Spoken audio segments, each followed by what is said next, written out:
Hello दोस्तों, मैं Manoj Kumar Meena, lecturer electronics, government polytechnic college Dausa. दोस्तों, आज हम लोग हमारा इलेक्ट्रॉनिक्स का एक महत्वपूर्ण चैप्टर है पावर एम्पलीफायर।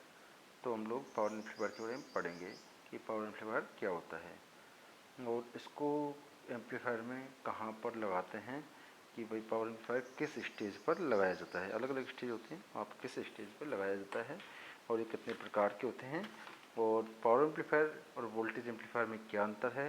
जब हमारे पास में पावर एम्पलीफायर था, ये वोल्टेज एम्पलीफायर था, तो पावर एम्पलीफायर की ज़रूरत क्या पड़ी, तो इनके बीच में कोई ना कोई अंतर होगा, इसलिए इसकी ज़रूरत पड़ी। तो उसको विस्तृत में आज हम लोग पढ़ेंगे कि भाई पावर एम्पलीफायर क्या क्या होता है। तो जो हमारा हमने पिछली क्लास में मल्टी स्टेज एम्पलीफायर पढ़े थे। मल्टी स्टेज में क्या था कि हम वहाँ पर हम लोग एक से अधिक एम्पलीफायर को दो जोड़ रहे थे आपस में जोड़ने से उनको, मैं बोलूँ जोड़ने की बजाय मैं इसको बोलूँ कपलिंग कर रहे थे। तो वहाँ पर हमने देखा था कि वो 3-4 एम्पलीफायर को आपस में जोड़ने के लिए हमारी अलग अलग कपलिंग थी। जैसे एक जगह आरसी कपलिंग था, दूसरा ट्रांसफार्मर कपलिंग था, तीसरा डायरेक्ट। जब हम सीधे डायरेक्ट जुड़ रहे थे तो डायरेक्ट कपलिंग होता था। जब उनके बीच में ट्रांसफार्मर यूज था, ट्रांसफर कपलिंग था। जब एक रेजिस्टेंस और कैपेसिटेंस के द्वारा जुड़ रहे थे तो हमारा वो आरसी कपलिंग था। और उनका अलग अलग उनका एप्लीकेशन भी था, आपको याद होगा तो अलग अलग एप्लीकेशन था। एक जगह वोल्टेज एम्पलीफायर था, आरसी कपलिंग में वोल्टेज एम्पलीफायर, और ट्रांसफार्मर कपलिंग में पावर एम्पलीफायर, और डायरेक्ट में डीसी एम्पलीफायर। तो थोड़ा सा आप लोग जो यहाँ पर मैंने थोड़ा ये फास्ट बताया है, तो इसके लिए आप लोग जो हमारा मल्टी स्टेज एम्पलीफायर है उसका एक बार वीडियो देख लें, उसके बाद इस वीडियो को देखें। तो हम लोग मल्टी स्टेज को अच्छा एम्पलीफायर को जोड़ क्यों रहे थे, क्या उनका उद्देश्य क्या था हमारा। केवल उनका एक उद्देश्य ये था कि हम एम्पलीफायर को जोड़ने से, दो या दो से अधिक एम्पलीफायर को जोड़ना, या मैं बोलूँ कपलिंग करने से एक फ़ायदा था कि वहाँ पर हमारा जो गेन था, गेन की वैल्यू बढ़ रही थी। लेकिन अब गेन की वैल्यू बढ़ रही थी तो इसका कुछ न कुछ एक डिसएडवांटेज भी था। ये तो डिसएडवांटेज ये था कि हम लोगों ने पढ़ा है इलेक्ट्रॉनिक्स में कई बार मैंने बताया आपको वीडियो में, पिछले वीडियो में, कि जो गेन और बैंडविड्थ है, इनका जो प्रोडक्ट होता है, इनका जो गुणनफल है, ये कांस्टेंट होता है। अर्थात जब हम लोग मल्टी स्टेज एम्पलीफायर में दो या दो से अधिक स्टेजों को जोड़ते हैं तो हमारा गेन तो बढ़ जाएगा लेकिन बैंडविड्थ कम हो जाएगी। ठीक है, तो इसकी डिसएडवांटेज थी। तो हमारा जो पावर एम्पलीफायर है लार्ज सिग्नल एम्पलीफायर है। कौन सा एम्पलीफायर लार्ज सिग्नल, कौन सा सिग्नल एम्पलीफाई करेगा, लार्ज सिग्नल को। और इसको हम लोग जो मल्टी स्टेज एम्पलीफायर है उसके लास्ट स्टेज में कनेक्ट करते हैं। कहाँ कनेक्ट करते हैं, लास्ट स्टेज में। और जो हमारा ट्रांजिस्टर है, हमने पढ़ा अलग अलग ट्रांजिस्टर कॉन्फ़िगरेशन पढ़े हैं, common emitter configuration, common base, common collector, ये बहुत डिटेल में पढ़ा है। तो हम लोग इसका जो यूज़ करते हैं वो ज़्यादातर हम लोग कॉमन एमीटर में यूज़ करते हैं, क्योंकि इनमें दोनों में करंट गेन और वोल्टेज गेन दोनों, इस केस में वो दोनों मीडियम होता है। बाकी एक में करंट गेन कम हो रहा है, दूसरे में वोल्टेज गेन कम हो रहा है। और ठीक है, और थर्मल रनअवे भी हमने बहुत डिटेल पढ़ा था थर्मल स्टेबिलिटी में। तो टेम्परेचर बढ़ाने से कैसे हमारा IC0 बढ़ रहा था, जो रिवर्स सैचुरेशन करंट था, टेम्परेचर बढ़ाने से रिवर्स सैचुरेशन करंट भी बढ़ रहा था। रिवर्स सैचुरेशन करंट बढ़ने से हमारा जो कलेक्टर करंट है वो भी बढ़ रहा था। और उसके लिए हम लोगों ने कुछ कंडीशन निकाली थी कि कैसे हमारा जो थर्मल रनअवे है, इनको मैं पिछली क्लास में बहुत डिटेल में पढ़ा है। तो जो हमारा थर्मल स्टेबिलिटी का जो चैप्टर है उसको एक बार देख लें। कैसे हम लोग, कंडीशन आई थी कि how to avoid thermal runaway.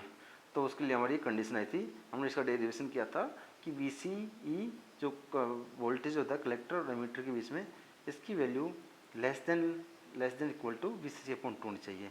और इसका जो हम लोगों ने फिर एक दूसरी कंडीशन थी, जो डेल PC है, power dissipation collector, del TJ less than equal to 1/θ, ये दो कंडीशन थी। तो कैसे, और थर्मल रेजिस्टेंस किसके ऊपर डिपेंड कर रहा था, तो फिजिकल डायमेंशन के ऊपर, और इसका यूनिट क्या था तो निकाला था। और एक कंडीशन पढ़ी थी हमने, वो इनका आपस में जो TJ था माइनस TA था, वो थीटा PC को शायद था, उसका थीटा PC को निकाला था, और उसके थीटा PC की हमने लोगों ने डायमेंशन निकाली थी। और उसके बाद हमारा अलग अलग टाइप के डिस्टॉर्शन आए थे। तो इस तरीके से हमारा टी जे माइनस टी ए बराबर थीटा पी सी, ये आया था। थीटा पी सी हमारा T J minus T A upon P C, और जो इसकी वैल्यू थी हमारे, जैसे कि हमें पता है टेम्परेचर की वैल्यू, ये टी जे और टी ए ये टेम्परेचर हैं, तो टेम्परेचर की वैल्यू हमारी सेंटीग्रेड में होती है और वो जो हमारा पावर होती है वो वोट में। तो इसकी जो यूनिट निकाल लिया, उसका इसमें डिफरेंट टाइप के हार्मोनिक डिस्टॉर्शन आ रहे हैं। ये हार्मोनिक डिस्टॉर्शन कि जो हार्मोन पहले इनपुट पे प्रेजेंट नहीं थे लेकिन वो आउटपुट पे प्रेजेंट हो जाते हैं, इसी चीज़ को बोलते हैं हार्मोनिक डिस्टॉर्शन। तो एक इक्वेशन आई एक इस टाइप की, तो ये हमारा पहला फर्स्ट हार्मोनिक है, इसी को हम लोग फंडामेंटल बोलते हैं। और फर्स्ट हार्मोनिक के जो एम्पलीट्यूड है उसके हिसाब से सेकंड निकालते हैं, थर्ड निकालते हैं, फोर्थ निकालते हैं। तो हमारा D2 होगा B2 अपॉन B1 और ये होगा B3 अपॉन B1। अब इस तरीके अब हम लोग पावर निकालते हैं। पावर हमें पता है कि हमारा VRMS की वैल्यू क्या आएगी इसकी, B1 अपॉन √2।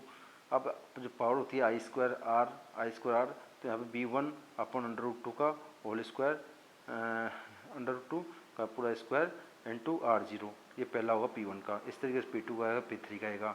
और हमें पता है जो हमारा B2 अपॉन B1 D2 है, इस तरीक़ा से हमारा B3 अपॉन B1 D3 है, और B4 अपॉन जो हमारा B1 है वो D4 है। इस तरीके से हमारा ये जो मैंने बताया वो यहाँ पर सब कुछ किया हुआ है।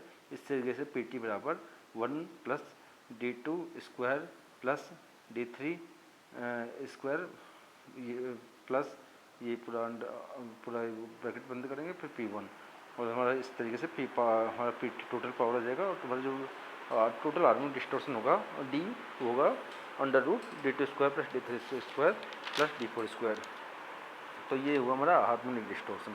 अब इसका हम लोग इसका यूज़ करेंगे कि हार्मोनिक डिस्टॉर्शन का इसका यूज़ क्या होता है। तो हम लोग अगली क्लास में जो हमारा अलग अलग टाइप के पावर एम्पलीफायर है, क्लास A, क्लास AB, जैसे उसमें एफिशिएंसी कितना होता है, किसी में एफिशिएंसी कम होगा, उनका ऑपरेटिंग पॉइंट किस जगह लोकेट होता है, कहीं पर वो जो बिल्कुल मिडियम होगा, कहीं पर लेस देन 180 होगा। ठीक है, क्लास B, फिर class C, class D, class C में क्या दिक्कत है, क्लास D में क्या दिक्कत है, एफिशिएंसी कैसे बढ़ेगी कैसे घटेगी, पुश-पुल एम्पलीफायर क्या है, उनके बारे में बहुत ज़्यादा डिटेल में चर्चा करेंगे। और आज का हम लोग इस वीडियो को यहीं पर समाप्त करते हैं।